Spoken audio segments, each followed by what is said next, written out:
Ada ide-ide yang beredar di antara pengendara motor, seolah-olah itu adalah kitab suci. Ungkapan umum, nasihat bar, resep bertahan hidup yang diturunkan dari generasi ke generasi tanpa ada yang berhenti sejenak untuk bertanya, bagaimana jika ini bohong? Kenyataannya tidak nyaman. Banyak dari perintah yang Anda sumpah menjaga Anda tetap hidup, sebenarnya menempatkan Anda dalam risiko. Hari ini kami tidak datang untuk berpendapat.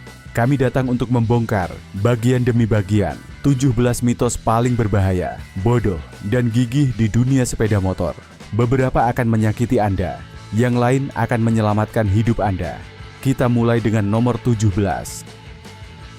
Nomor 17, memanaskan mesin 10 menit sebelum berkendara adalah perlu. Anda telah mendengarnya sejak hari pertama. Anda menyalakan motor dan menunggu 1, 2, 5, 10 menit. Oli harus menjangkau semua sudut, kata mereka. Mesin harus mencapai suhu tertentu, bisik para veteran. Dan sementara jam terus berjalan, Anda hanya membakar bensin, menghasilkan residu, dan menghadiahi mekanik Anda dengan tagihan di masa depan.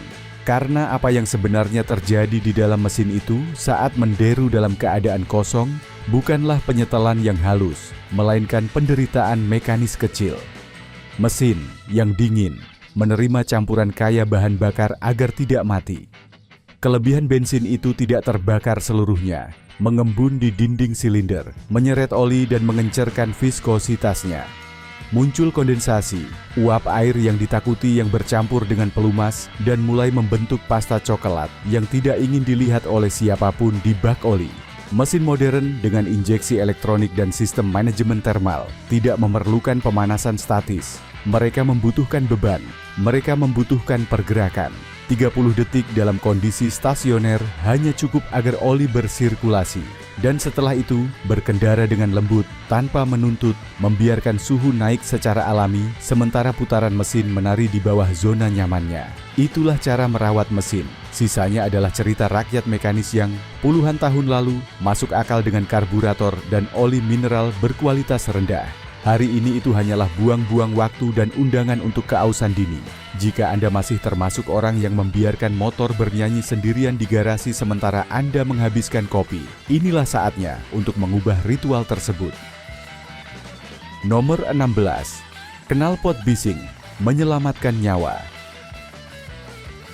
Sedikit ungkapan yang bertahan selama bertahun-tahun dengan bukti yang sangat sedikit seperti ini. Knalpot bising menyelamatkan nyawa. Kedengarannya tegas, terdengar seperti manifesto, terdengar seperti keamanan yang diberikan oleh kebisingan Anda sendiri. Masalahnya adalah fisika tidak terkesan dengan slogan. Suara knalpot, betapapun kasarnya, merambat ke belakang. Suara itu keluar dari silinder, melewati kolektor, dan mengembang ke lingkungan dengan memproyeksikan dirinya sebagian besar ke arah yang berlawanan dengan arah jalan. Rentetan desibel yang sangat Anda banggakan, itu tidak sedang memperingatkan pengemudi yang mendekat dari sebelah kiri Anda. Itu sedang mengganggu orang malang yang berada 3 mobil di belakang Anda, dengan jendela tertutup dan radio menyala. Dan meskipun ada insinyur yang mampu mengarahkan sebagian suara ke depan, kenyataannya tak terelakkan. Suara itu menyebar, hilang, mencair. Seorang pengemudi yang terkurung dalam gelembung pengatur suhu dan layar sentuhnya tidak akan mendengar Anda. Dia bahkan tidak melihat Anda. Satu-satunya alat yang benar-benar menghalangi mobil untuk menyerobot jalur Anda bukanlah gemuruh knalpot Anda, melainkan posisi yang Anda tempati di jalan raya, cahaya lampu depan Anda, warna reflektif jaket Anda, dan di atas segalanya, kemampuan yang Anda miliki untuk mengantisipasi kebodohannya. Kebisingan tidak membuat Anda terlihat. Kebisingan hanya membuat Anda berisik, dan seringkali itu juga membuat Anda dibenci. Nomor 15. Mesin yang lebih besar selalu lebih cepat. Ada sesuatu yang primitif dalam melihat mesin berkapasitas hampir 2 liter dan berpikir bahwa itu pasti binatang buas yang tak terhentikan. Lebih banyak kapasitas silinder, lebih banyak piston, lebih banyak perpindahan, harus lebih cepat. Ini hampir merupakan masalah logika fisik. Tetapi fisika, nyonya yang tidak pernah berbohong, memiliki jawaban yang tidak nyaman. Kecepatan bukanlah anak tunggal dari ukuran. Ini adalah persamaan kompleks di mana berat, aerodinamika, rasio transmisi, dan kurva penyaluran tenaga menari bersama. Sebuah motor cruiser 1.800 cm3 bisa menderu seperti gempa bumi, tetapi geometri, berat, dan hambatan anginnya mengubahnya menjadi bata aerodinamis ketika mencoba melampaui 180 km per jam. Sementara itu, sebuah motor sport 600 cm3 dengan setengah kapasitas silinder dan sepertiga berat yang lebih ringan membelah udara seperti pisau cukur dan membuat Anda terpaku di kursi. Ukuran mengesankan di lampu merah, tetapi tidak memenangkan balapan. Ringannya berat, efisiensi, dan penyetelan adalah pembunuh senyap yang sebenarnya dari kecepatan. Jadi, lain kali seseorang memamerkan liter mesinnya, ingatkan dia bahwa ini bukan soal ukuran, melainkan bagaimana Anda menggunakannya. Nomor 14. Bensin premium, meningkatkan performa motor apapun. Pompa bensin menawarkan 3 pilihan kepada Anda. Anda, dengan motor di antara kedua kaki Anda, merasa bahwa mengisi dengan yang paling murah, hampir merupakan sebuah penghinaan. Jadi Anda menekan tombol bensin premium yang memiliki oktan tinggi itu, dan Anda merasa seperti seorang pembalap MotoGP yang memberi makan binatang buasnya dengan bahan bakar balap. Kenyataannya, sekali lagi, lebih membosankan dan jauh lebih murah. Oktan tidak mengukur tenaga maupun kebersihan pembakaran. Oktan hanya mengukur secara eksklusif ketahanan bahan bakar terhadap penyalaan mandiri. Artinya kemampuannya untuk tidak meledak dengan sendirinya sebelum busi memerintahkan percikan. Jika mesin Anda dirancang untuk bensin oktan 95, memasukkan oktan 98, tidak akan membuka mode performa rahasia apapun. Tidak ada tenaga kuda tersembunyi yang menunggu untuk dilepaskan oleh bahan bakar yang lebih mahal. Yang ada justru risiko, pembakaran yang lebih lambat, respons yang lebih malas, dan lubang di dompet Anda yang sebenarnya sangat bisa dihindari. Kecuali jika buku panduan motor Anda secara eksplisit mewajibkan angka oktan tertentu, Anda membayar lebih untuk sebuah ilusi. Dan ilusi, betapapun premium kelihatannya, tidak akan menggerakkan jarum penghitung putaran mesin. Nomor 13. Untuk perjalanan pendek tidak perlu memakai perlengkapan lengkap. Itu hanya jarak pendek, 10 menit, 5 km. Anda pergi ke toko roti, ke supermarket, ke rumah teman. Anda berpikir bahwa mengenakan jaket kulit, celana panjang berbahan kuat, dan sepatu bot adalah hal yang berlebihan untuk perjalanan sesingkat itu. Dan kemudian, 2 blok dari tujuan Anda, sebuah mobil yang tidak melihat tanda berhenti, noda oli di aspal, gangguan 1 detik. Aspal tidak mengerti soal jarak.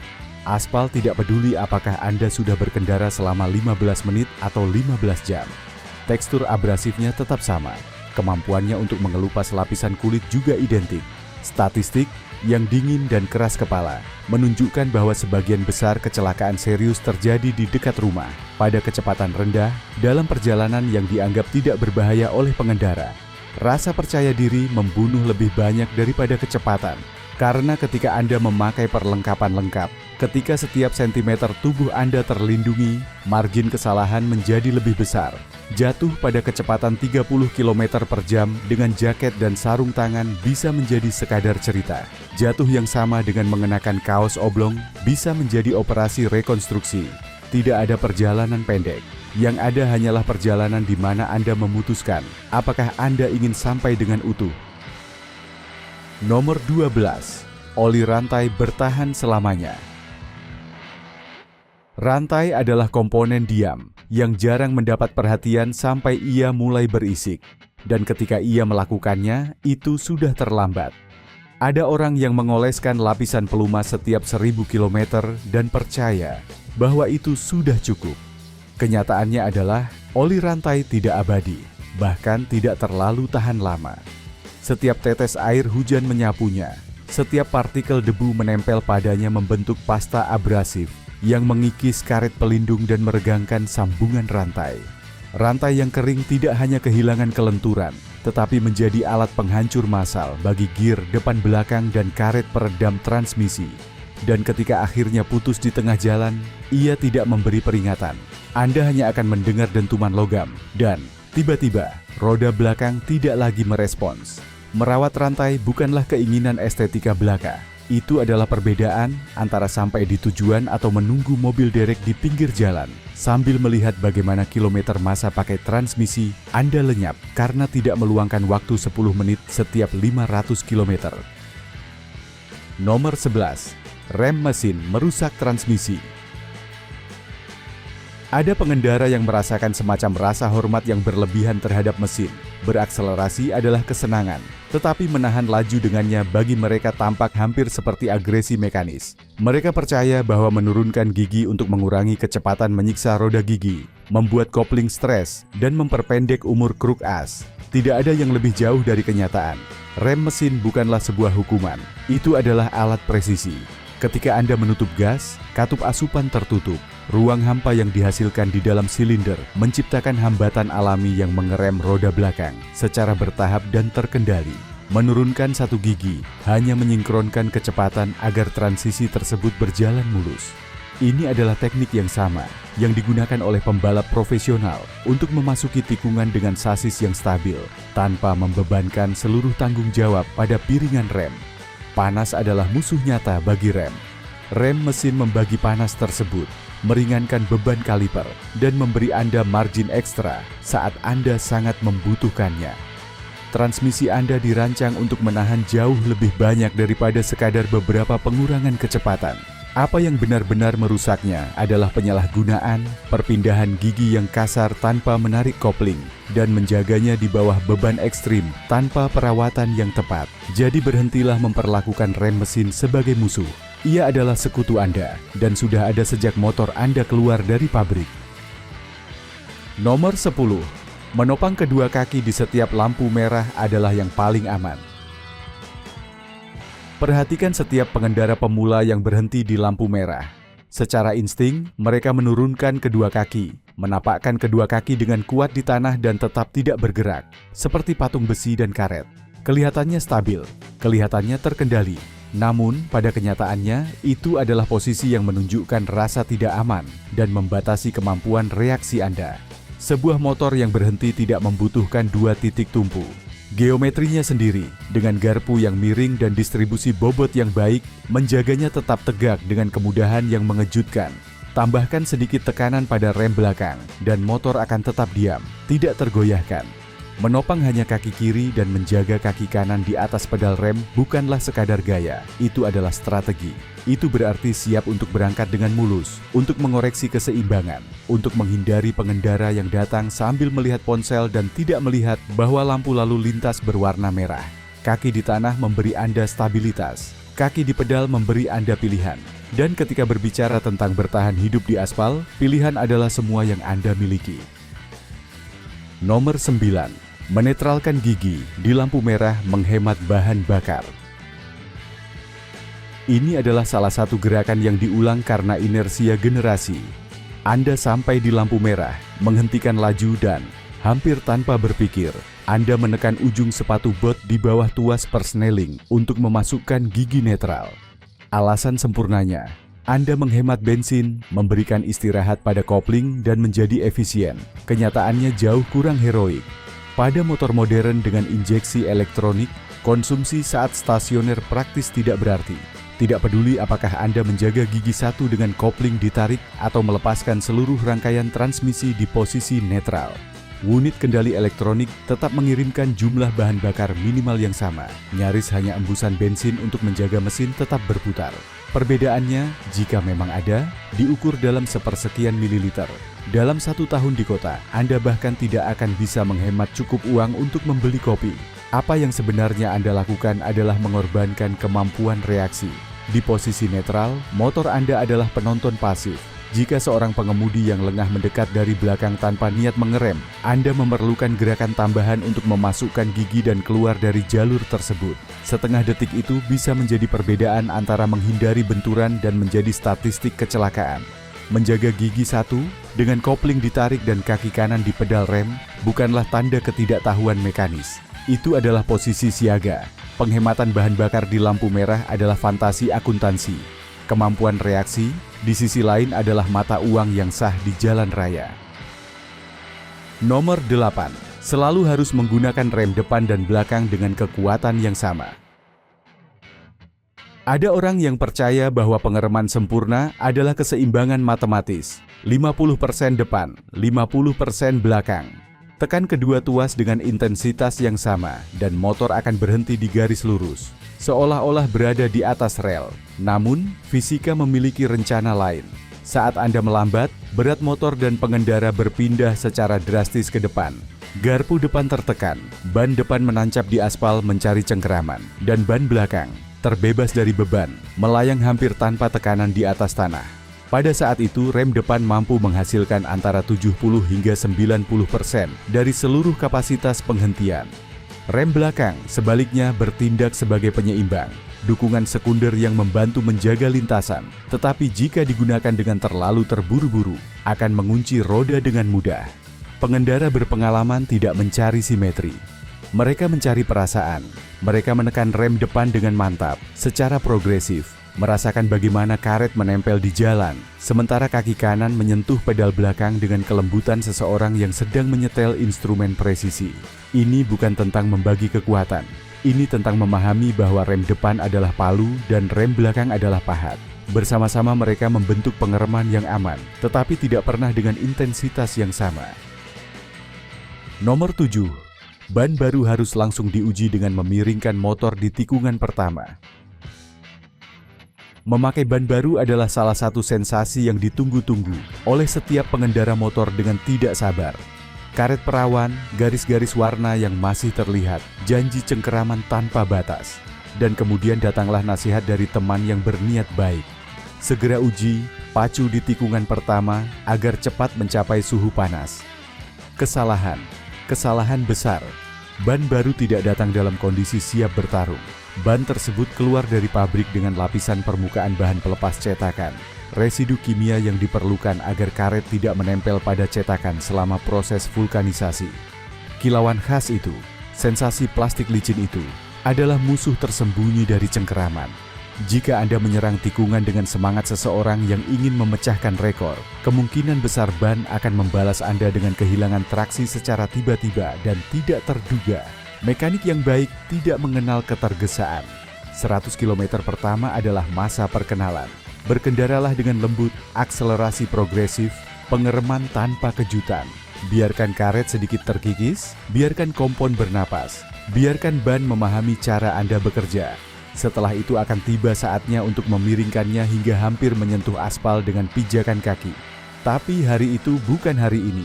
Kesabaran tidak hanya memperpanjang umur ban, terkadang itu juga memperpanjang umur Anda. Nomor 6. Oli harus diganti setiap 3.000 km tanpa tawar-menawar. Angka itu terukir kuat dalam imajinasi kolektif. 3.000 km, seperti sebuah perintah suci. Melewati batas itu, oli dianggap menjadi racun bagi mesin, cairan gelap yang tidak mampu melumasi, mendinginkan, atau melindungi.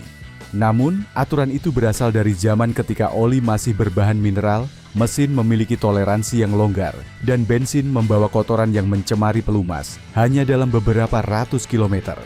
Saat ini, oli sintetis berkualitas tinggi, dan mesin generasi terbaru telah menulis ulang buku panduan tersebut sepenuhnya. 5.000, 8.000, bahkan 10.000 km bisa menjadi sangat layak jika penggunaan motor Anda mayoritas di jalan raya dengan putaran mesin konstan dan suhu yang stabil. Kuncinya bukan pada odometer, melainkan pada analisis. Pengiriman sampel kecil ke laboratorium khusus akan memberi Anda laporan terperinci. Viskositas sisa, logam aus, keberadaan bahan bakar, dan tingkat oksidasi. Dengan data tersebut, keputusan untuk mengganti atau memperpanjang interval bukan lagi masalah keyakinan, melainkan ilmu pengetahuan terapan. 3.000 km bukan lagi kebenaran mutlak. Itu adalah warisan masa lalu yang, seperti banyak hal lainnya, harus Anda pertanyakan sebelum membuka botol oli berikutnya. Nomor 5. Helm berwarna gelap lebih panas daripada yang berwarna terang. Sedikit aksesori yang memicu perdebatan sia-sia sebanyak warna helm. Hitam, abu-abu, biru malam. Begitu air raksa di termometer mulai naik, muncul peringatan yang sama. Helm gelap itu akan merebus kepala Anda. Logika intuitif tampaknya sempurna. Warna gelap menyerap lebih banyak radiasi matahari. Jika Anda menyentuh cangkang helm hitam setelah 1 jam di bawah sinar matahari, Anda akan menyadari bahwa itu jauh lebih panas daripada cangkang putih.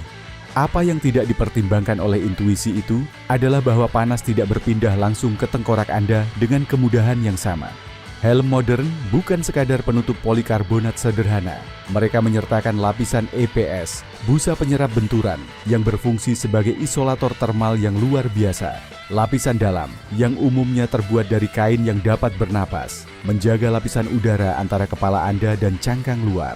Dan sistem ventilasi, dengan saluran masuk dan pembuangan yang ditempatkan secara strategis, menghasilkan aliran konstan yang mengeluarkan udara panas. Jika helm membuat Anda berkeringat, masalahnya bukan warnanya.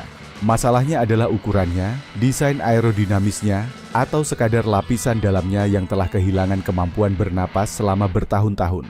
Hitam, putih, atau kuning, helm yang tersertifikasi memenuhi fungsi termalnya tanpa bergantung pada estetika. Yang benar-benar penting adalah Anda memilih satu yang sangat Anda sukai, sehingga Anda tidak keberatan memakainya setiap kali Anda naik ke atas motor. Nomor 4, di hari yang panas tidak perlu menggunakan sarung tangan. Termometer menunjukkan angka 35 derajat. Aspal bergetar di bawah panas, dan Anda dengan niat terbaik memutuskan bahwa sarung tangan tetap tinggal di rumah. Tangan Anda perlu bernapas, pikir Anda.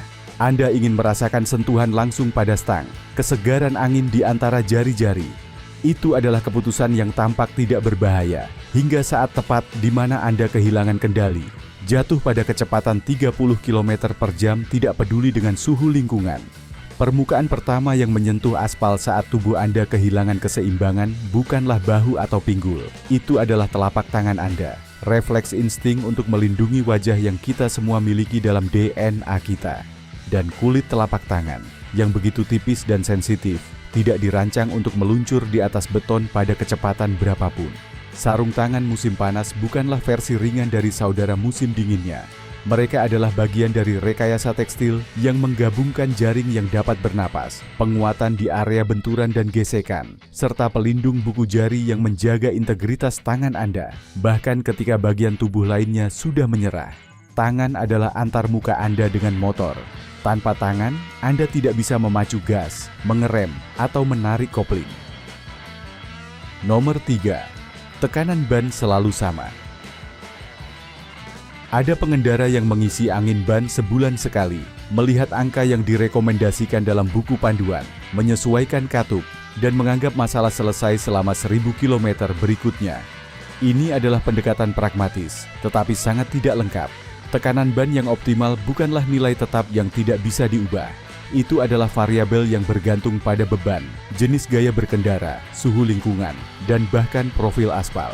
Jika Anda memuat motor dengan tas samping yang penuh dan seorang penumpang di jok belakang, deformasi ban akan meningkat. Anda membutuhkan tambahan 2 atau 3 pon untuk menjaga jejak kontak tetap dalam parameter keamanan. Jika Anda memutuskan untuk melintasi jalur pegunungan dengan tikungan tajam, sedikit menurunkan tekanan ban belakang dapat memberi Anda cengkeraman ekstra yang mengubah dinamika motor sepenuhnya. Dan jika Anda keluar di pagi hari dengan aspal yang beku, tekanan yang Anda ukur tadi malam tidak lagi berlaku.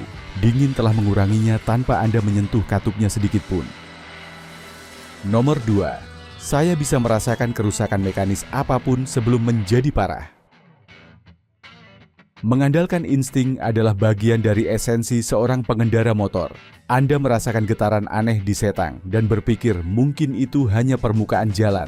Anda mendengar derit logam saat mengerem dan berasumsi itu adalah kampas rem yang sedang menyesuaikan diri. Anda menyadari sedikit goyangan pada roda belakang dan menganggapnya sebagai toleransi alami dari bantalan roda. Dan begitulah, berulang kali, tubuh Anda mengirimkan sinyal peringatan yang diputuskan untuk diabaikan oleh otak Anda karena motor masih berjalan, masih berakselerasi, masih mengerem. Namun kerusakan mekanis tidak selalu memberi peringatan dengan suara ledakan yang menggelegar. Sebagian besar bersifat senyap, progresif, bahkan hampir sopan. Sebuah rantai yang meregang mikron demi mikron, hingga akhirnya melompati mata gear. Bantalan roda yang kehilangan pelumasnya tetes demi tetes, hingga gerakan porosnya berubah menjadi kelonggaran yang berbahaya. cairan rem yang menyerap kelembapan secara tidak kasat mata hingga saat pengereman darurat, tuas rem menyentuh setang tanpa kaliper mencengkeram cakram sama sekali. Tubuh manusia tidak memiliki sensor yang dikalibrasi untuk mendeteksi keausan 1/10 mm. Anda tidak bisa mendengar degradasi molekuler karet pada segel oli atau merasakan kelelahan logam sebelum retakan pertama muncul.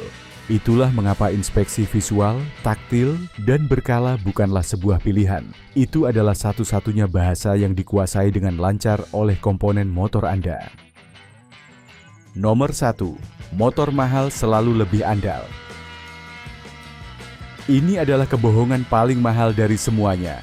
Kebohongan yang membenarkan pembiayaan yang mustahil, yang mengubah kepemilikan menjadi status, yang membisikkan ke telinga pembeli bahwa harga tinggi adalah sinonim dari ketenangan mekanis. Dan ini juga merupakan salah satu kekeliruan paling berbahaya di dunia sepeda motor. Keandalan tidak tertulis pada margin komersial sebuah dealer. Keandalan tertulis dalam interval perawatan, ketersediaan suku cadang, kesederhanaan desain, dan toleransi terhadap kesalahan pengendara. Sebuah motor sport Eropa seharga 25.000 euro mungkin menuntut pemeriksaan katup setiap 5.000 km, mengonsumsi oli balap seharga 40 euro per liter, dan memerlukan peralatan khusus yang tidak dimiliki oleh bengkel pedesaan manapun. Sebuah motor Jepang seharga 8.000 euro dengan mesin berpendingin udara dan elektronik dasarnya dapat menempuh 100.000 km hanya dengan penggantian oli, kampas rem, dan sedikit perawatan lainnya. Harga beli hanyalah pembayaran pertama. Perawatan, kerusakan, dan penyusutan adalah bunga yang Anda bayar selama masa pakai mesin tersebut. Membeli motor mahal bukanlah investasi dalam keandalan.